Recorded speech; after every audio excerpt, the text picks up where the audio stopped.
पहिले पहिले हम कैली छठ मैया बरत तोहार, छठी मैया बरत तोहार।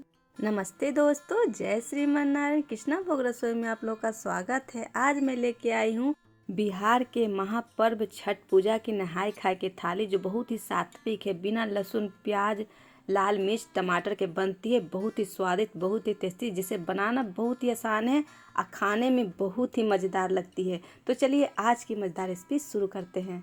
सबसे पहले हम एक मसाला तैयार करेंगे। उसके लिए हम ले लिए एक मिक्सर जार। इसमें लेते कुछ खड़े मसाले हैं। 1 चम्मच सौंफ हमने ली है, 1 चम्मच जीरा, 1 चम्मच काली मिर्च, 2 चम्मच धनिया, खड़ा धनिया है ये। इन सबको हम एक मिक्सर जार में ले लेते हैं। लाल मिर्च के जगह पे हम कौन सा मिर्च इस्तेमाल करेंगे, चलिए आपको दिखाते हैं। तो हमने लिए हैं हरा मिर्च को अच्छे से हम डंठल को तोड़ लिए हैं, धो लिए हैं। अदरक को भी हमने छील लिए हैं। इन सबको टुकड़ों में तोड़ लेते हैं। अदरक को भी छोटे टुकड़ों में हम काट लेते हैं। इस समय जो हरी हरी सब्जियां उपलब्ध होती है ना, यानी ताज़ी फसल, उसी से ये भोजन तैयार की जाती है। तो हमने इसको पीस कर ले आते हैं। तो देखिए हमने बारीक पेस्ट बनाकर ले आए हैं। अब इसी मसाले को हम हर जगह इस्तेमाल करेंगे। तो चलिए इसको साइड में रखते हैं। तो चलिए कुछ और तैयारियां कर लेते हैं। तो ये देखिए चना दाल है, हमने 200 ग्राम चना के दाल लिए हैं। नहाय खाए के भोजन में चना दाल ही इस्तेमाल होती है और कोई भी दाल इस्तेमाल नहीं होती है। तो चना दाल को हम अच्छी तरीके से हाथों से रगड़ के धो लेंगे, क्योंकि इसमें पाउडर लगे रहते हैं, तो इसको निकालना बहुत ही ज़रूरी है। ये भोजन में सात्विक का ध्यान रखते हुए स्वच्छता का भी ध्यान रखा जाता है। तो देखिए हमने चना दाल को अच्छे तरीके से धो कर लिया है, क्योंकि साफ़ सफाई होना बहुत ज़रूरी है। तो चलिए इसको हमने ढक दिए हैं। हम ले लिए लौकी, क्योंकि लौकी बिना नहाय खाए का भोजन बनना एकदम मुश्किल है। बिना लौकी के नहाय खाए का भोजन नहीं बन सकती है। तो लौकी बहुत बड़े हैं, तो हम इसको आधे हिस्से में काट लिए हैं। एक हिस्सा हमने रख लिया, एक हिस्सा रख दिए। तो ये कम से कम लौकी 500 ग्राम के करीब है। इसे अच्छी तरीके से छिलकर धोकर हम ले आते हैं। तो हमने लौकी को अच्छे तरीके से धो लिए हैं। अब इसको चलिए मोटे मोटे टुकड़ों में हम काट लेते हैं। आप चाहे जैसा मन चाहा टुकड़ों में काट सकते हैं, मगर दाल में मोटे मोटे लौकी रहते हैं ना, तभी बहुत अच्छी लगती हैं। तो देखिए हम इस तरह के साइज़ में काट लेते हैं। इसी के साथ साथ हम बचका के लिए भी, यानी पकौड़ी के लिए भी लौकी को काट लेते हैं। तो गोल गोल टुकड़ों में हमने लौकी को काट रहे हैं। तो देखिए हमने सारे लौकी को काट लिए हैं इस तरह के टुकड़ों में और गोल टुकड़ों में, क्योंकि इससे बनेगी बचका पकौड़ी। तो चलिए इनको भी साइड में रखते हैं। हम ले लेते हैं कुकर। तो कुकर में धुले हुए दाल को हम ले लेते हैं। इसी के साथ हम जिस बर्तन से हम दाल लिए, उसी बर्तन से 1.5 कटोरे पानी हम इसमें डाल दिए हैं। इसी के साथ डाल देंगे हम लौकी। इसी के साथ डालेंगे 2 हरी मिर्च तोड़कर, 1 तेज़पत्ता को हम तोड़ कर ले लेंगे, 2 हरी इलायची को हमने तोड़ कर ले लिए हैं, 2 हमने लौंग लिए हैं। इसमें डालेंगे 1.5 चम्मच हल्दी पाउडर। और जो हमने मसाले बनाए ना, उसी मसाले से 2 चम्मच हम ले लेंगे भरकर मसाले। इसमें डालेंगे व्रत वाली नमक, यानी सेंधा नमक स्वाद के अनुसार। अब इन सबको अच्छे से चला लेते हैं। ऐसे ढक्कन लगा के 4 से 5 सीटी आने तक पकाएंगे। तो हम गैस जला लेते हैं, इसमें चढ़ा देते हैं। 4 से 5 सीटी आने तक हम इसे पकाएंगे। चलिए सब्जी की तैयारी कर लेते हैं। तो हम सब्जी बना रहे हैं गोभी आलू के। तो ये नए वाले आलू, इस समय जो फसल निकलते हैं ना नए वाले आलू, उससे बनती है। गोभी भी नई रहती है और आलू भी, तो इसी से सब्जी बनती है। तो चलिए लेकर चलते हैं चूल्हा की ओर। तो हम तो दाल को शिफ्ट कर देते हैं अलग चूल्हा पे। आ लेते हैं कढ़ाई गर्म हो गई तो इसमें ले लेंगे 2 चम्मच घी। आप चाहें तो सरसों के तेल में भी बना सकते हैं। घी गर्म हो गया तो इसमें डाल दिए 1 चम्मच जीरा, 2 लौंग, 2 हरी इलायची, 1 तेज़पत्ता को हमने तोड़ के ले लिए हैं, 2 हरी मिर्च को। जीरा चटक गए हैं तो इसमें डाल देंगे गोभी आलू को। अब इन सबको अच्छे से चला लेते हैं। ऐसे ढक ढक कर 2 से 3 बार हम चलाते हुए भूनेंगे। तो चलिए एक बार चेक कर लेते हैं। मैंने पहले भी एक बार चला चुके हैं गोभी आलू को। तो देखिए अच्छी तरीके से भून गई है। तो चलिए इसमें डालते हैं मसाले। हमने डाले इसमें आधी चम्मच हल्दी पाउडर। और जो हमने मसाले पेस्ट बनाए थे उसको ले लिए हैं भरकर 4 चम्मच। डालेंगे स्वाद के अनुसार नमक। अब इन मसालों को अच्छी तरीके से चला लेते हैं। इसे भी हम चलाते हुए 2 बार भूनेंगे ढक ढक कर। मसाले अच्छे से भुननी चाहिए, तो अभी इसे ढक देते हैं 2 मिनट के लिए। तो देखिए पहला सीटी आ गई है दाल में। तो चलिए 2 मिनट हो गए, तो सब्जी को भी हम चला लेते हैं। तो पहले भी मैंने एक बार चला चुके हैं। तो देखिए मसाले अच्छे से भुन गए हैं। तो चलिए इसमें डाल देते हैं पानी। तो हमने 1 गिलास पानी का इस्तेमाल किए हैं। अब इन सबको अच्छे से चला लेते हैं। अब इसे ढक देंगे 5 मिनट के लिए। तो चलिए 5 मिनट हो गए हैं। तो देखिए कितना अच्छा सब्जी में उबाल आ गए हैं।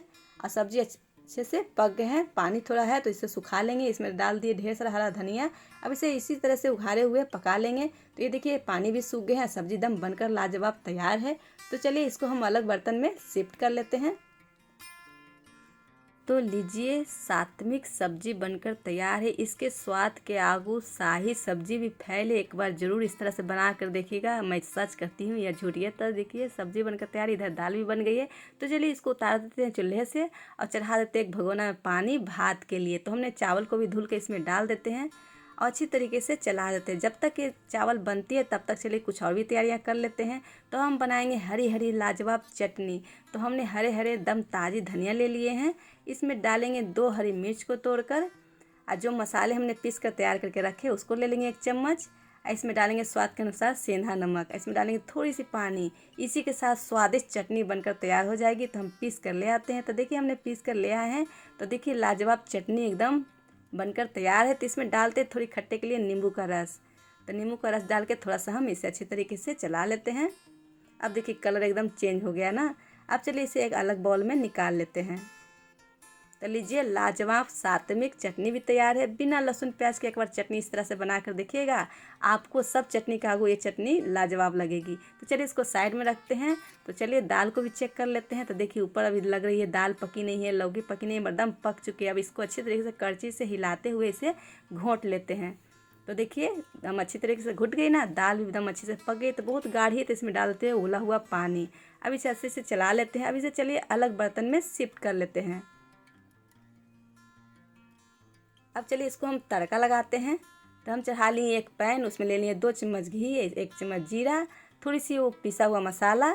मसाले भी भुन गए तो इसमें डालेंगे 2 हरी मिर्च। अब चलिए तड़का लगा देते हैं। तो लीजिए लाजवाब तड़का भी लग गई है। तो इसे अच्छे से चला लेते हैं। अब इसमें डाल देंगे ढेर सारा कटा हुआ फ्रेश धनिया। तो लीजिए लाजवाब दाल भी बनकर तैयार है। अब चलिए बना लेते हैं घोल। तो हम ले लिए 1 कटोरी बेसन, 4 चम्मच इसमें डालेंगे चावल का आटा। इसको अच्छे से मिला लेते हैं। इसमें डालेंगे वो पिसा हुआ मसाला 2 चम्मच। इसमें डालेंगे स्वाद के अनुसार नमक, थोड़ी सी हल्दी। अब इसको अच्छा सा ठीक बैटर बना लेते हैं। तो ये देखिए बैटर बनकर तैयार है। तो इसे देखिए इतना गाढ़ा होनी चाहिए। तो इसको हम ढक कर रखते हैं। तब तक चलिए चावल को चेक कर लेते हैं। तो लीजिए भात भी बनकर तैयार है। तो भात भी बन गई है। तो इसको रखते हैं साइड में। अब चलिए बचका की तैयारी कर लेते हैं। तो देखिए घोल भी फूल गई है। तो चलिए क्या क्या का बचका हम बना रहे हैं दिखाते हैं। तो ये देखिए लौकी है, हमने काट कर लिए हैं गोल गोल टुकड़ों में। आलू भी हमने, गोभी लिए हैं और हरी मिर्च लिए। हरी मिर्च को हमने ना बीच से थोड़ा सा चीरा लगा दिए हैं इस तरह से। अब चलिए इन लोग को ले चलते हैं चूल्हा की ओर। तो हमने चढ़ा दिए हैं तेल गर्म होने के लिए। तब इस तरह से डुबोएंगे और आलू एक एक करके इसमें तेल में डालते जाते हैं। तो इसी तरीके से आलू को भी बचका हम तैयार कर लेते हैं। तो ये लीजिए आलू का भी बचका एकदम बनकर तैयार है। तो चलिए इसको हम निकाल लेते हैं तेल से बाहर। अब चलिए लौकी का भी बचका बना लेते हैं। तो देखिए लौकी को भी इसी तरीके से घोल में डिप करेंगे और तेल में डालते जाएंगे। तो लीजिए सारे लौकी को भी हम इसी तरीके से फ्राई कर लेते हैं। तो लीजिए लौकी का भी बचका बनकर तैयार है। तो इसे भी आलू के बचके के साथ रख लेते हैं। अब चलिए गोभी के बारी है। तो चलिए गोभी को भी इसी तरीके से हम बैटर में डिप करेंगे और इसी तरीके से कढ़ाई में डालते जाएंगे। अब चलिए गोभी का भी बचका बनकर तैयार है। तो इसे भी हम निकाल लेते हैं। अब चलिए मिर्च की बारी है। मिर्च को भी इसी तरीके से बैटर में डिप करेंगे। एक एक मिर्ची को हम डालते जाते हैं। जो बाकी बचे हुए कुछ थे उसको भी हमने ले लिए हैं। तो लीजिए मिर्ची का भी बचका बनकर तैयार है। तो लीजिए सात्विक भोजन बनकर तैयार है। नहाए खाए छठ पूजा कर। तो चलिए गर्मा गर्म थाली भी लगा लेते हैं। तो जो जो हमारे दोस्त इस थाली को मिस कर रहे हैं, जहाँ भी हैं जैसे हैं वहाँ बनाकर खाएं। एकदम घर की याद आएगी, एकदम वही टेस्ट आएगा, वही स्वाद आएगा। तो सात्विक स्वादिष्ट भोजन जरूर बना के खाएं। तो इसी तरीके से मज़ेदार रेसिपी देखने के लिए मेरे चैनल को सब्सक्राइब करें, वीडियो को लाइक करें, फैमिली फ्रेंड में शेयर जरूर करें। कुछ मज़ेदार सा रेसिपी लेकर जल्द मिलते हैं। धन्यवाद।